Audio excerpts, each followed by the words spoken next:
Greetings, mortals. I am Natus, who are the rulers of the underworld, or specifically the ruler of manga hell. And today we'll be talking about not anime, but a group that's been I would say, pretty heavily inspired by anime villain groups, and that is the Crystal Army, or the Vegetable Army. I've heard both. I feel like the Crystal Army looks better, but what can you do? They'll call it whatever when it comes down to it. So yeah, now as some of you may not know this, I'm actually a really big fan of Ninjago, and I really do like their characters, and especially their villains. And with something like the Crystal Army, which is taking all of the a lot of the previous villains and kind of putting them all together, I think it just goes without saying that I want to talk about them. And in this video, we'll be talking about them, but because we want to keep this under 1 hour length, we'll be talking about just how well were they handled in a season compared to their seasons where they were like the main focus, where the Aspera was the main villain, Vengeance was the main villain, Mechanic was the secondary villain, Mr. E was, I guess, the secondary main villain. It's the verse out on that. Harumi being the major villain and Overlord being the main villain, which to be fair, he was that. And also, in case you're wondering, I don't have a Python minifigure, so yeah. So, anyways, let's start this discussion. How well they were handled. No. So yeah, let's start with the first villain, who I would say had a proper reintroduction to the story in Crystalized, and that is Aspera. And I'll be honest, I really feel like the writers in Ninjago handled Aspera way, way, way better and actually used her how she should have been used in season 11, because she was honestly I would say the most entertaining and the most the best handled villain of all of them. Because unlike in the previous season where, some people had problems with how she was just revenge, revenge, revenge, like it's a meme. In season 11, they had that revenge thing be used more as like a character speech quirk, more like a running gag with where the character has like repeat revenge. She just says it once, 3 more times. Like, would say revenge? Like, revenge, revenge. Just automatic. And characters, well, a lot of the characters are not pointing it out, which is I feel still misused. I do feel like it was handled way better when it comes like trying to interrupt and say, "Stop it with your revenge thing. We are also want revenge, but you are using her way too much." Which honestly now makes me think that she's actually the one who actually saying revenge in her sleep as well, which would be even more fun, hilarious. But yeah, and again, and I do like how she was incorporated back into the story with her being necessary for Nia's return as well. I think it makes sense for her to be brought back that way, and her using dark magic, as well as the fact that she was the one who actually was necessary to bring the Crystal King back. So yeah, I really feel like she was handled well on that front. Do kind of wish that we had a more balanced defeat with her. I mean, her saying statements at the end with "Oh, Crystal King will prevail," on that. I really feel like and then being Frozen, of course. I really do feel like she should have also had a more a battle with Kai. More like dynamic clash. It would also make sense. You have Kai who's like the first ninja, and also he would have the longest and most flashed out fight of them all. I think it would make sense, but unfortunately we didn't get that. Which is, I would say, one of the two only real problems I have with Isphere in this season. The other one being is the whole fact that when she was leaving with Lloyd was helping her, she was like, "Oh, there's a new thing, kind of interesting thing to consider," and they kind of never went anywhere. I mean, to be fair, the way the voice actor did it was also not really the most flashed. I kind of feel like it was more like a gag there, but I really do feel like we should have had a bit more of a flashing out of that part. But what can you do? And again, I feel like she was handled well, and only problems really, and she isn't even suffering the most from those problems, whereas the rest are. So yeah, still easily S tier in my opinion in terms of how well she was handled. So yeah, the next character we are going on to is Vangel, so Jello Vangel, so the Skull Sorcerer. I get why they didn't give him the Skull Sorcerer because he doesn't have a Skull here. This is from his season, but I feel like it works for the character. And I'll be honest, I feel like of all of the Crystal Council members and all of them, he was the most underused member of them, purely because he doesn't really do much. His return is like the most like lackluster. It's just her room is part of bringing him the mask and him agreeing to it. And I guess no one knows that he escaped for somehow. And that's then there's a little bit of a of an episode where he is showing a bit of the like before how he was meeting Harumi and their deals were made, but there's nothing really in there as a character. It was just kind of there to show Harumi that he is indeed something. Not just he's not just a a seller with Avengers stock. He's also like a bit more up there. That's really it. In my opinion, just there to show why Harumi was aware of him and why she like had him join. And I just think he was like similar to like Misdemeanor or something. So yeah, we have so yeah, and then he's kind of just like there. He's kind of like I would say the one who's like the most like has the most like amount of interactions and few arguments with Aspera. I mean, Buff was more making fun of her while Vangelis is the one who's actually like, would you shut up? Would you stop talking? Like those two seem to be like the most against one another. But yeah, he kind of just disappears after those parts. And then at the end, when he has his final battle with Cole, it's kind of like he brings up all the personal conflicts that he has with Cole, but it's kind of like quickly handled. Like, again, the fights were really quickly dealt with, so you don't really get that impression, which is kind of fun because then you think at least having the air fight and having a side would actually give him a bit more. But I mean, the other ones were just like fighting on feet. The rest were flying, so it's kind of again not utilized to its full potential. And yeah, kind of it really sucks for Vangelis. He was so underutilized, but yeah, like there's a lot of characters there, so I get why he wasn't, and also I feel like there's no idea of thinking that he should be the least used because like it's probably the most they thought, oh, it's the most recent one. He's gonna be the most fresh in your memories. I mean, between the two, I think it was just yes, it's Seaborn was like the only thing in between Master of the Mountain and Crystalized. So maybe that's the reason why they didn't want to focus on him that much. Since the rest are, the rest have considerably been longer since they've been in the story. So, like I said, I don't have a buy for main figure, but I do have chance. So, for the sake of having a figure, let's just have him stand there. I mean, it's not the best, but what can you do, I suppose?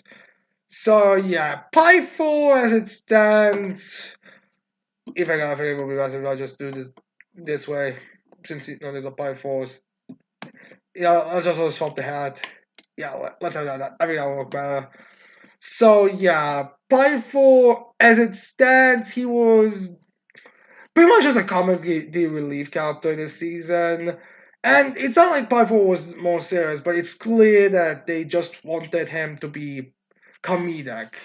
He doesn't really do anything, I would say, all that cunning, all that like scheme like all that things I feel like people love about Pythor because he's more of a intelligent character than the rest.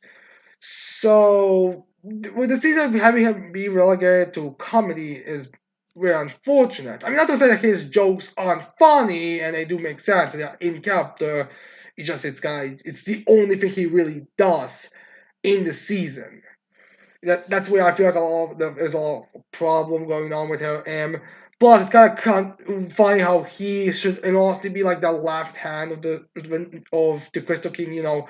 Crystal King, Harumi, Bifo. When you really think about it, but it's more like, Aspira is more taking his job on that front. So it's kind of a funny little thing. But again, he's not really used to his foolish potential. I think the problem is because he's kind of like supposed to be Jay's enemy, and Jay and him never really had that much of a conflict. I mean, granted, I'm certain there were moments in the previous seasons where they probably fought before, but it was nothing like I don't think there was anything big. Like comparing the other members of the Crystal Council, there at least is something there. The most the Pi 4 and Jay had was like a legacy promotional material. So yeah, it's kind of unfortunate, but I do get it. So you actually point out maybe they should have had Kalmar be in this, but I do get why they would want to have used Pi for in that story. It makes sense, but again, not really used much, just kind of there, and God knows what happened to him. Like I don't think it was ever stated they were captured. I think there's gonna be a book coming out that's gonna maybe go into more into details for that, but as it stands, Buff was just kind of there as a comedy because Jay is usually used for comedy. That's it. I guess that's what happened when you gave the most OP villains to the comic relief character. You just get out stuck using the most popular comedy relief villain for it. So yeah. I feel like Lego is really sucks at making mechanic minifigures. And I'm not even talking about how accurate they are. And I'm not even referring to the things that I know they can do because of their level of technology right now. But like, even this mechanic figure that's supposed to be very obviously based off of season 12 really isn't the most accurate representation of what he is in the cartoon.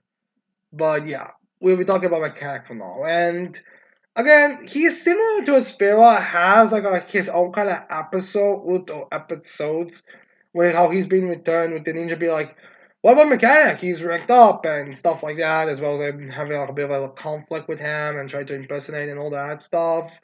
Which is kind of funny how this is actually in just in the show, since all of the people in the I want to say online were questioning why mechanic exactly. Like he was the one that I feel like was really not really people understand why the people, but why he was a part of the council, and it's kind of you know kind of funny how they acknowledge it in the show about that stuff.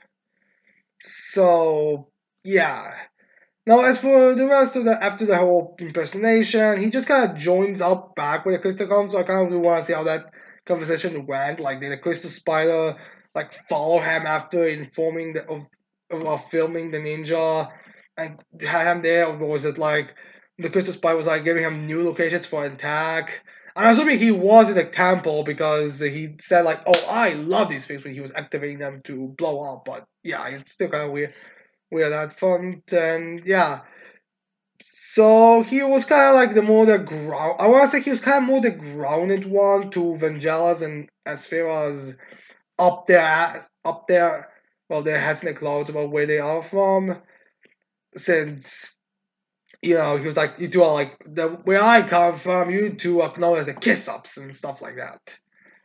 So yeah, and then he go doesn't really do much from that point. He just kind of he's like one of the Crystal Council members that the ninja encounter when they are trying to get back on their feet to for like one final stand, but he just gets beaten by Jay at that point, and yeah, and they escape, and yeah. Then he has a final battle with Nia, which isn't really like a final fight with her. It's more like she's there. Helio like makes fun, like Mel is like getting ready for a conflict since he because of that what happens in season 11. He's like Nia is the worst, but he doesn't even get beaten by her. It's that samurai guy from season 12 where he cuts where he cuts the guy's arm off, and I don't think he also cuts and one of the pipes just falls on Mechanic. It just gets knocked out, which is kind of a weak way to have Mechanic be defeated. I really do feel like having Mr. Ab or whatever be in the story is a problem here because Mechanic I feel like works more of as a Zane villain. It does also make sense why he would be fighting more Zane. But because Zane's already taken, it's up to the next one, so he is gonna be put up against Nia because there's no one else. Again, you could maybe make a case for Kalma, but I mean, again, no one else to really put up against Nia that much. I mean, Ultraviolet doesn't work, and all the female villainess aren't really there, so and there's all the male ones, so I guess we have a mechanic. And not the worst pick, but again, I do feel like he should have been. He wasn't like as underused as Vangelis, and Pythor, but he was. I feel like they could have been done more with him. Especially since I do feel like especially since he had more focus when he was reintroduced into the story. So yeah, no. As for now, after we kind of got done with that little group, since I'll be totally honest, the while the Crystal Con is supposed to be its own kind of group, it feels like we kind of have them be split into the villains of their own seasons to more like uh, I want to say when Overlord's favorite, the two more well kind of more connective to like the transition between the council and the and the upper echelons of the army, with Mr. E or this season Mr. F being more like the mm, I would kind of say like the sound wave of the group, where he's more loyal. I would say probably the most loyal of the group, but he's also like Mr. F doesn't really do much. He's kind of like he's just kind of sticking around with Harumi. Like when they are attacking the temple, he doesn't join. He barely does anything. And even when it comes to like this YouTuber that put like clips of Crystal Council interacting with one another, which is hilarious. I should go check it out. But Mr. E and Mr. F like barely has any interactions. The most he really has is like he and Mechanic's a little pissed about him. Hey, those are mine, because the ninja star blades. There are two of them, so one can have Misty can have one, and the other one can have mechanics. So yeah, that's really it. And he also has like a final little battle with Zane, and when it's not like like I feel like he had like the most fleshed out battle of all of them, but you can still see it was not really much anything happening. And honestly, I do wonder why they brought Mr. F back, like except for like maybe to have like a six council members being six, and then the ninja being six, because Mr. E and Mr. F don't well Mr. F doesn't really do much in it. Again, I don't want there was supposed to originally have been more to it, but like the whole spider thing was the swap with Crystalized Hill, and in the previous season where they had the whole Echo reveal, they decided to scrap it this time as well because they couldn't have the time or something. I'm not certain. I hope we get a reason for it, because again, like it's weird. Mr. E and Mr. M are like a popular liked characters, but when you really think about it, they don't do basically nothing. They're like those cool posing villains, but what they actually do, nothing. So yeah, that's pretty much it for Mr. F. So yeah, now we get to the actual problem villains, in my opinion, for this season. Like with the rest of them, I feel like you could say the most I could say is like they were underused because of the number of episodes and seasons. But with Harumi, I feel like they straight up failed. I mean, not the entire series, and I do get like bring her back because even though her death in the previous year was kind of poetic and made sense. This is I feel like they were trying too much of having her also not only be like the main like kind of the thing that really starts everything off, but she's also supposed to be more the love interest for Lloyd. Then I really think that shows, and the problem is really apparent in your face when you think about it. Because the thing is, the whole love thing for Lloyd really comes off at the very end of the season. Like it's not like one of those things that's just starting at the end of the season. It's just when you really think about it, after all she has done in this Sons of Garmadon seasons, and even the things she does in this season, literally saying, "Oh, let's blow all these spies up so we can have your friends be all killed and all that." For some fucking reason, Lloyd still sees good in her. Like he's still, oh, she is different from the rest, kind of thing.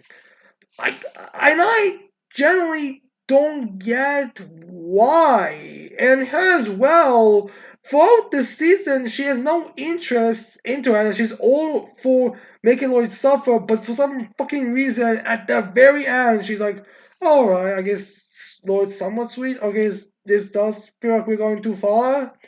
I mean, I get, to be fair, the trigger for her switching sides at the end is find out that the Overlord created the Great Devourer, and that's the reason why she lost her parents. But Again, it still kind of feels out of the left field, especially at the end of the final scene. Like, why are you guys seeing more good in her?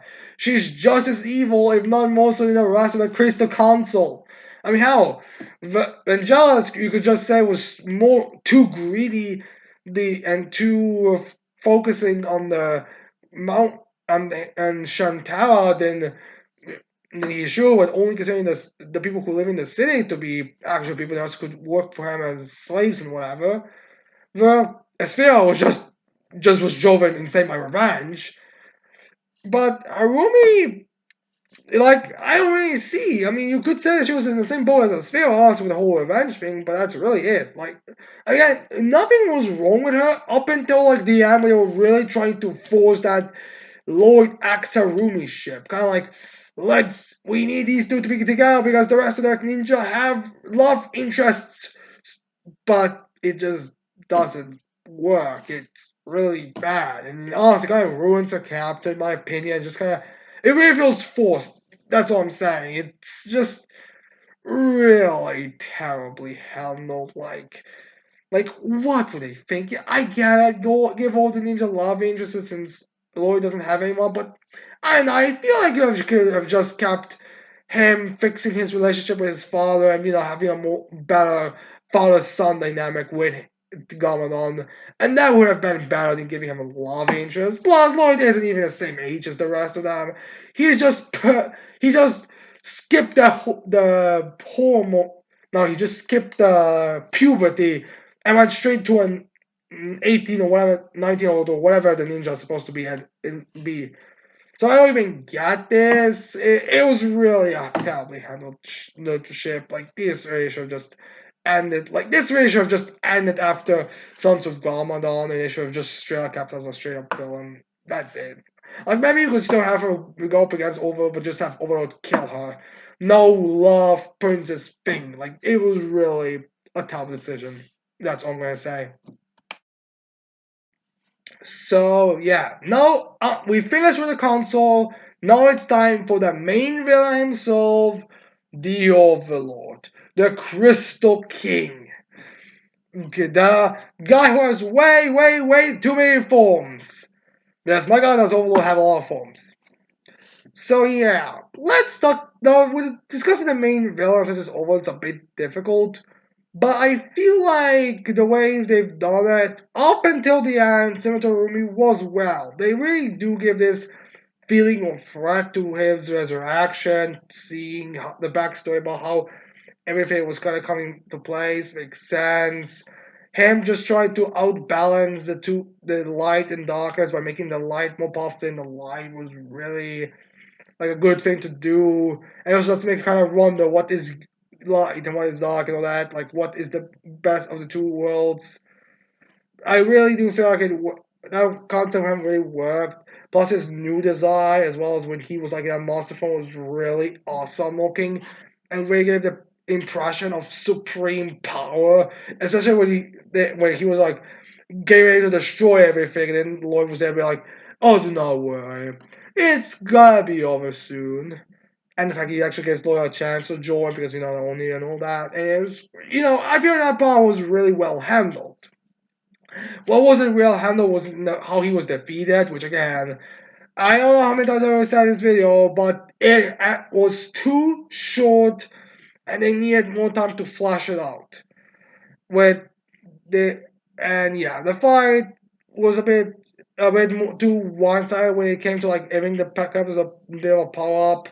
Like, Lloyd becomes an Oni, and Lloyd Oni, and for some reason, got like Overlord is having a bit of an issue. I mean, a bit pushback. Previously, it was like swatting in that giant form, Captain Gamadon and Harumi and everyone aside like it was nothing. But then only was like, it's pushing me back. Oh, I'm not saying that only Lloyd would win, but still kind of like a weird thing. And then when the drag the four elemental weapons merge together, the go up against him as a guy like one of those, like he gets defeated, like he really gets easily defeated once that thing shows up. Like, not saying that he goes on like a bitch, but the actual takedown blast just kind of feel like win, like nothing particularly special, nothing like insane. Like in the first season when he was defeated, when he was when Lloyd was like kind of bursting, when he was covered in darkness with light and sending him away, or in the rebooted when Zane died to freeze Sema for the point of destruction. That was what I feel more better than this season of Defeat, where it was kind of like blast, blast, blast, the blast handled. That's the best way I can describe it. And yeah, I really am disappointed. It could have been a way better ending, and I feel this guy deserves a way better ending. But yeah, they had to change a lot. And again, the problem is it was too short. So yeah, as it stands, the Crystal Council, with the exception of Aspera, uh, was really underdeveloped and underutilized. Like not as an organization together, because when they were together, they were were really fun. But it was more like when you actually think about it, with all these characters, especially when you compare to the previous seasons, they were really underused, undeveloped, and all that stuff. I do feel some of them don't really need more development, but you find when you put a group of villains together like the Crystal, I mean, you'd expect more. And unfortunately, we didn't get that, and it suffers. Now, the biggest problem I would say again, like I've said multiple times, there should have been more to the season. Crystallized should have been longer. It should be, uh, it should be like at least two separate seasons, with the finale be a bit longer. In my opinion, if that was the case, it would have probably been done better. Have the first season, like have the first part crystallized, or have like with the whole season being like the crystallized two-part season. So maybe you could call it something different. Should have been just the overall Crystal Council taking over, with next season being more focused on taking down every member of the Crystal Council until you get to the big bad, take him down. In my opinion, that would work better, but we unfortunately didn't get that. So we just had a 30 season with 10-minute episodes, which again is a little too short to give them the rightful respect and awesomeness they deserve. So yeah, anyways, that's my opinion about how the Crystal Council was handled in Crystallized. I hope you leave what you think about the Crystal Council and how you think they could have been done better. Maybe you don't think there was anything wrong at all, and you think they were done perfectly. Whatever your opinions are, please just leave in the comments below. I love to read it, to hear about it. So yeah, anyways, I hope you also leave a like, subscribe to this channel for more videos in the future. And with that said, I cannot wait to see all of you mortals next time. Goodbye.